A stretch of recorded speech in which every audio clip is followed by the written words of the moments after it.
We're leaving today and entering a world of Mickey Mouse waving, princess meeting and greeting, lightsaber clashing, the Twilight Zone Tower of Terror dropping, Banshee flying, Space Mountain launching, galaxy rewinding, what's the one that was galaxy rewinding, fireworks igniting, world of other worlds, for whatever you love. Infinite worlds await at the most magical place on Earth, Walt Disney World Resort. This is Optimal Living Daily, 7 Ways to Make the Most of Your Life by Rachel Shanken of MindBodyWise.com. And I'm Justin Malik. We're going to jump right into today's post as we optimize your life. 7 Ways to Make the Most of Your Life by Rachel Shanken of MindBodyWise.com. Today, as a biting wind whipped my body, I hunched up my shoulders, scrunched my face, and let out a sound of discomfort and frustration. My body doesn't like winters in New York. I recalled a powerful memory from years ago that shifted my perspective completely. About 10 years ago, I became a volunteer for hospice care. Hospice care is a support program for people who are expected to die within 90 days. As a volunteer, my job was to be a friend, a confidant, and a source of emotional support for patients. In training, we were told to ask the patients how I could support them. We were told that typically the patient might want to watch TV together, or have us read the newspaper to them, or just to talk. For my first assignment, I was sent to an older woman's home on the Upper West Side of Manhattan. It was a bitter, cold, windy day. She came to the door to greet me with warm, welcoming, wise eyes. I was surprised that she was able to move around her large apartment seemingly with ease. After chatting about her life and getting a tour of her phenomenal apartment, she appeared to have created a life well lived. I asked her how I could support her. You can imagine my surprise when she asked me if we could go handbag shopping. She spoke about how she really needed a new bag and that she's always loved shopping for handbags, especially at a boutique store that was all the way across town. What to do? I loved the idea of going shopping with this lovely soul, and who was I to decide what was good for her health or not? Yet we were expecting the first storm of the season. It was a frigid day outside, and a trip across town seemed, dangerous for her condition. She insisted that she was fine and that it would make her happy to get out and about. She was dying after all, so it only seemed fair that she should get to have and do whatever she wanted. We took a bus that left us a few blocks from the boutique. As we walked, small flakes of snow started to fall. The wind blew hard in our faces, and the small flakes were getting in my eyes. I was squinting and bracing my body as I often do in the cold, trying to resist the blast of cold. However, my lovely hospice friend smiled hugely, held her arms out like she was hugging the wind, and let out a sound of joy. I asked her what she felt, and she said, "It's beautiful out, and the chill of the air lets me know that I am here. This is the feeling of being alive." My whole perspective flipped in that very moment. There I was resisting sensation, internally complaining about how much I disliked the cold and letting my body shut down, while this dying woman was wide open in receptivity and reveling in the present moment.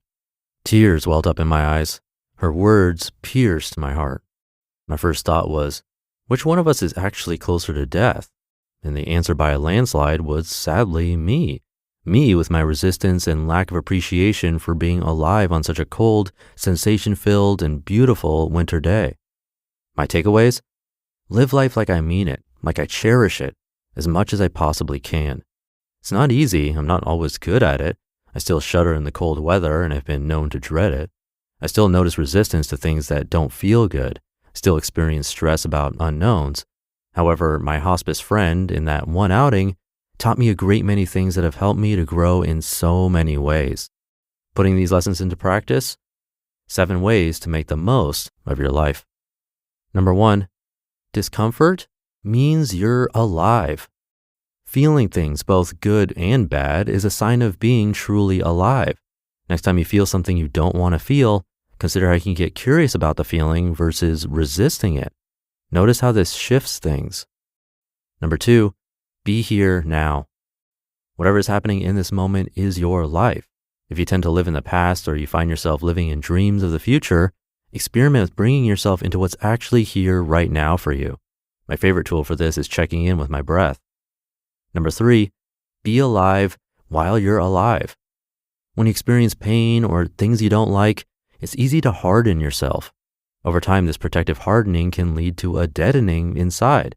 If you find yourself numbing or feeling blah more often than not, then you aren't living a full life. This has remedies.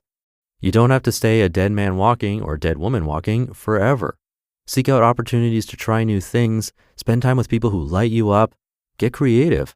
If this doesn't work, consider getting help from a professional. Number 4, judgments and labels can be changed.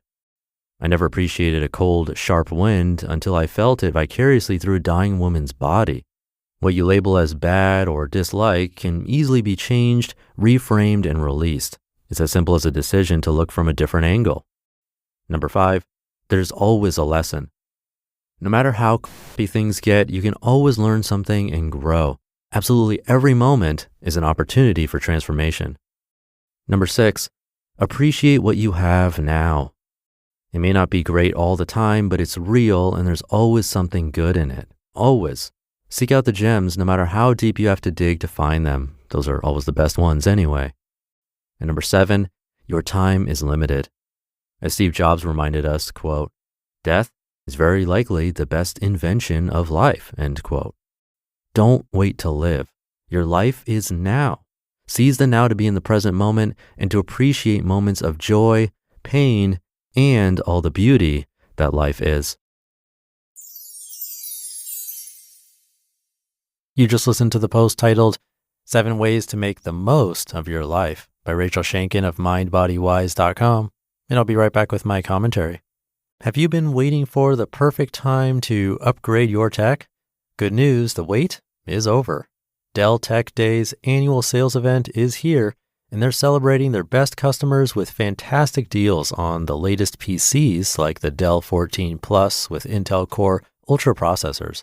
They've also got incredible perks like Dell Rewards, fast free shipping, premium support, price match guarantee, and more. And while you're upgrading your PC, you may as well go all out because they're also offering huge deals on their premium suite of monitors and accessories. You know what that means? That's right, you can get a whole new setup with amazing savings. Clearly, this is a sale you don't want to miss. Visit Dell.com/deals. That's Dell.com/deals. From athletic stuff like a full court pickup game, swish, to athletic-ish stuff like a half-mile stroll. Get those steps in. Head to Sierra or Sierra.com for the brands you want at the prices that let you do it all. From athletic to athletic-ish, Sierra's got it. Thank you to Rachel. It's so easy to complain about the weather, really any discomfort, and just wish the moment away. It's pretty automatic. But like the woman in the story showed, it's not the sensation that's the problem. It's our resistance to it and reaction to it that causes the suffering. We can change our mindset from, I hate this, to, well, really just nothing, just experiencing it. I know we've talked about it before, and it's a big theme of this show. Discomfort is necessary, and it's not necessarily a sign that something is wrong. It really could be that we're simply growing or feeling something real.